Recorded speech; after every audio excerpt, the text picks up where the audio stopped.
देखिए, दीर्घ history 10th class, दीर्घ उत्तरीय प्रश्न, लगभग 150 शब्द में उत्तर दे। इटली के एकीकरण में मेजनी, काबरो और गैरिबाल्डी के योगदान को बतावे। इटली के एकीकरण में मेजनी, काबरो और गैरिबाल्डी के योगदानों को बतावे। चलिए देखते हैं।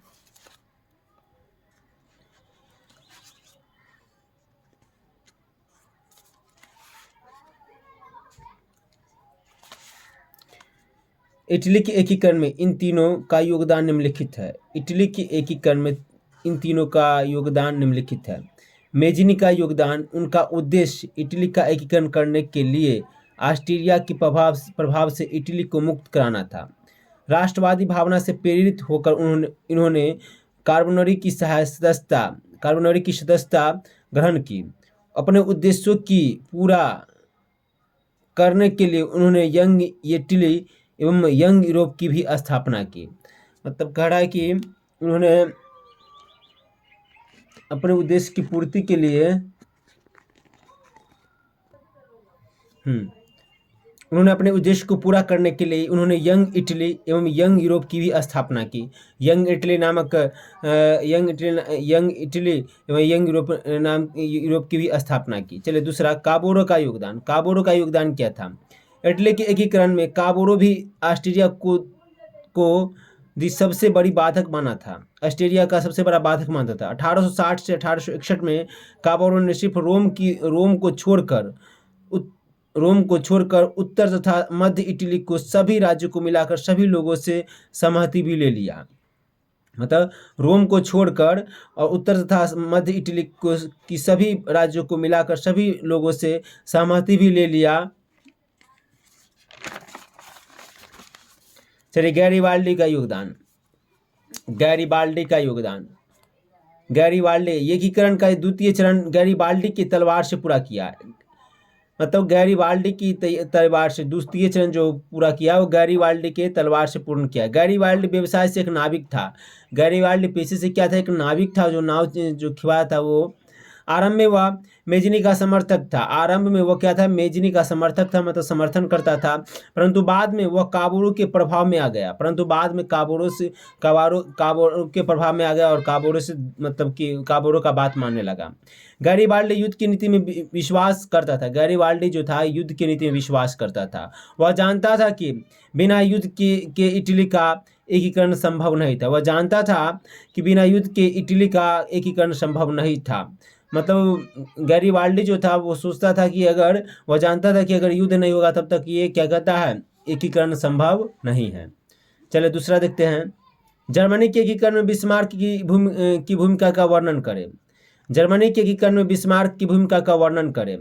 विलियम जो पर्शिया का राजा था, इन्होंने जर्मनी के एकीकरण को ध्यान में रखकर बिस्मार्क को अपना चांसलर बना दिया। बिस्मार्क को क्या किया? अपना चांसलर बना दिया, मतलब प्रधानमंत्री बना दिया। बिस्मार्क एक प्रख्यात राष्ट्रवादी और कूटनीतिज्ञ था। बिस्मार्क का कहना था कि जर्मनी का एकीकरण रक्त और तलवार की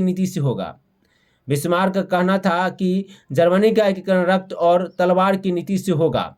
न कि आदर्शवादी से। बिस्मार्क ने सबसे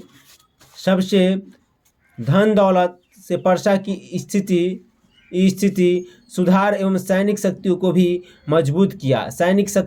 मजबूत किया। उन्होंने जर्मनी के एकीकरण के लिए निम्न देशों से युद्ध किया। जैसे कि यहाँ 4 है मगर 3 ही आता है। Denmark, Austria, France. सेडान के युद्ध फ्रांसीसियों को बुरी तरह से हराया। सेडान के युद्ध के बाद जर्मनी का उदय महाशक्ति के रूप में हो गया। मतलब सेडान को फ्रांसीसियों को बुरी तरह जब हराया तो जर्मनी का उदय जो महाशक्ति मतलब बाहुबली के रूप में उभरा। चलिए अगला क्वेश्चन देखते हैं। राष्ट्रवाद के उदय के कारणों एवं प्रभावों की चर्चा करें। राष्ट्रवाद के उदय के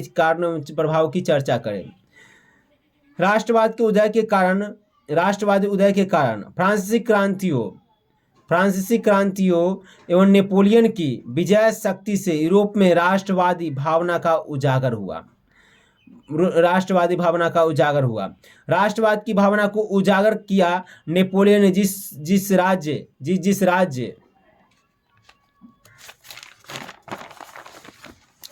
को जीता था, उस राज्य में नेपोलियन ने राष्ट्रवादी भावना को जगाया। मतलब जिस जिस को नेपोलियन ने जीता था उस राष्ट्र में, उस क्या कहता है, राष्ट्र में राष्ट्रवादी भावना को जगाया। वहाँ शिक्षक, व्यापार इत्यादि की उदय से राष्ट्रवादी भावना का विकास हुआ। ऐसे वर्ग क्रांति में महत्वपूर्ण भूमिका अदा किया। मतलब शिक्षक, व्यापारी सबको समझा रहा था कि ऐसे आप लोगों में जो भी मजदूर वगैरह, उसको आप कहिए कि अगर ये लोकतंत्र राजतंत्र नहीं रहेगा, लोकतंत्र रहेगा तो हमारा देश और विकास करेगा, और राजा जो है मनमानी करता है वो मनमानी नहीं कर पाएगा। लोकतंत्र रहेगा तो बढ़िया रहेगा। राष्ट्रवाद उदय का प्रभाव। राष्ट्रवाद के उदय के प्रभाव से बहुत सारे आंदोलन में क्रांति हुई, जिससे अनेक नए राष्ट्रों का उदय हुआ।